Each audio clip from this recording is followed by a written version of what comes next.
Which cervical cancer types are more aggressive? Cervical cancer can be tricky because it comes in different types, and some are more aggressive than others.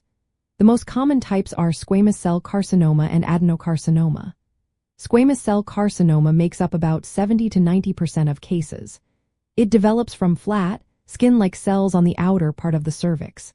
When caught early, it usually responds well to treatment, especially with screening like Pap tests. Adenocarcinoma accounts for around 10 to 25% of cases. It begins in glandular cells inside the cervical canal that produce mucus. Although less common, adenocarcinoma has been increasing over the years. It tends to behave similarly to squamous cell carcinoma but can be harder to detect early because it grows higher in the cervical canal. Now, when we look at the more aggressive types, small cell carcinoma and other neuroendocrine tumors stand out.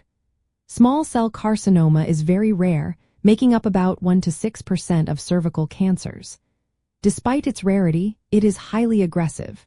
It grows quickly, spreads early to lymph nodes and distant parts of the body, and often leads to a poorer outlook.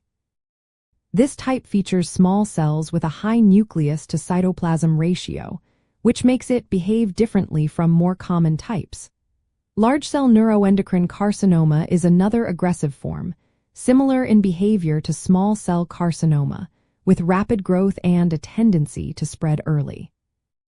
There are also rare but aggressive subtypes like gastric-type mucinous adenocarcinoma. This form is not linked to the high-risk human papillomavirus infection that is common in most cervical cancers. It tends to be more aggressive and has a worse prognosis. Other rarer types such as adenosquamous carcinoma, glassy cell carcinoma, and certain neuroendocrine tumors tend to be more aggressive than the typical squamous cell or adenocarcinoma types. In summary, the most aggressive cervical cancers are small cell carcinoma and neuroendocrine tumors. These tend to grow rapidly and spread early, making them harder to treat successfully. The more common types, squamous cell carcinoma and adenocarcinoma, are usually less aggressive, especially if detected early through screening. Understanding the specific type of cervical cancer is key to predicting how it might behave and choosing the best treatment options.